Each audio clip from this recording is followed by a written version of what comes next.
A barrier breaker, two-time Olympic gold medalist Briana Scurry. She rose to fame as the starting goalkeeper for the United States national women's soccer team. Now she's sharing her life story. It's a beautiful new memoir. It's called My Greatest Save.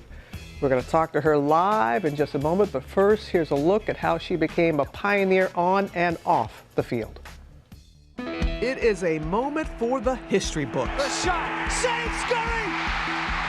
Goalkeeper Briana Scurry making an incredible penalty save, setting the stage for the U.S. victory in the 1999 Women's World Cup. I knew I just had to make one save the entire time because I knew my teammates would make their shot, and I was glad I could do it. Scurry, a two-time Olympic gold medalist, breaking barriers in the sport. She opened up soccer to an entire community and world that hadn't been a part of it. She gave that many more girls the courage to say, I can be Briana Scurry. But she suffered a career-ending concussion in 2010, eventually undergoing surgery to ease the pain 3 years later. I still have issues with my balance, loss of memory, also the emotional issues such as depression and anxiety have still plagued me as well. Scurry now finding her fighting spirit once again. Yes, she is. Hello. And Brianna joining us here live. As my mama used to say, it's good to lay my eyes on you.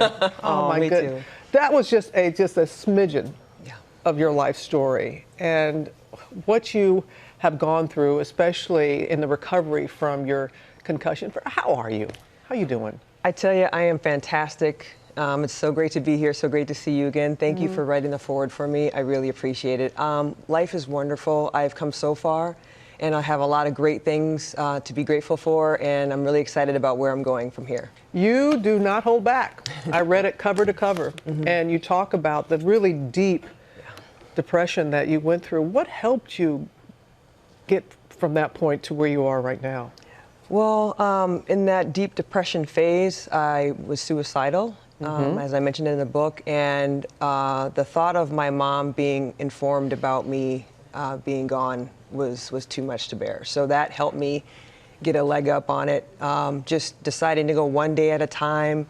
I took walks every day, just trying to control what I could control and not all these other things. And then as I was going through that, I was thrown a lifeline and finally was able to make my way back to me again. And what was the lifeline that was thrown to you? So my friend Naomi started a company called Tomboy X, and she was doing a Kickstarter campaign.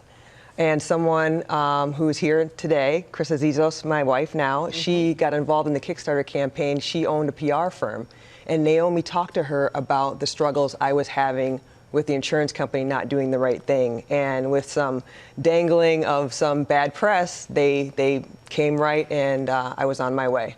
And you write about it so beautifully. Thank you. I appreciate your vulnerability in sharing so much, because those gold medals, they were kept at your folks' house. I mean, that was your prized possession. Yeah. You wrote about having to pawn them to make ends meet. How hard was it not only to go through that, but to let other people know that's how bad it was for you?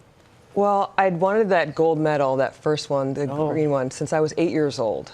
And so fighting for so long to get there, and then realizing at the time when I was really struggling that those medals were the only thing I had of value. I was getting inconsistent payments from the insurance company. It was really upsetting me, and I was behind in my rent, and all these things were falling on me.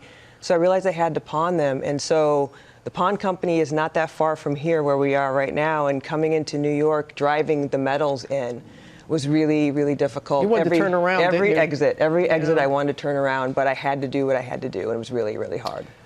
50 years since Title IX. Yes. You and me, come on, baby. Title IX babies, we are. We are. How did that impact your life, that legislation? It was world-changing for me. I probably would not be here right now with you had it not been for Title IX, because my family didn't have a lot of money, didn't have a lot of opportunity, but with Title IX, I was able to get the opportunity to play soccer in school, get a scholarship, which my family needed to get. UMass. Yes, UMass, and I was able to get there. Really quickly, I could speak to you forever, but you have so many fans all across the country. And this one has a question from a player at Striker Goalkeeper Clinics in Rochester, New York. Here's the question. Hi, Brianna. My name is Finley, and my question is, how did lessons learned as an athlete help you during life's challenges? Ooh, well, that's a fantastic question, right? As you know, playing team sports, you learn so many different things: teamwork, leadership, how to work together, overcoming adversity with asking for help and playing as a unit, as one. And those are the things I learned, and those are also the things that got me out of the situation I was in. Resilience was another thing I learned, which is so vital for everyone now, and it also was really vital for me to get me to where I am today. And we're so glad where you are today. And I know that you're out there on the speaking tour in so many ways that you are uplifting and inspiring. Thank you. Brianna, thank you so much. And thank you for this. And Brianna's memoir, My Greatest Save. Think about that, My Greatest Save, the brave, barrier-breaking journey of a world champion goalkeeper is available everywhere. Bless you. Well, hey there, GMA fans. Robin Roberts here. Thanks for checking out our YouTube channel. Lots of great stuff here. So go on, click the subscribe button right over here to get more of awesome videos and content from GMA every day, anytime. We thank you for watching, and we'll see you in the morning on GMA.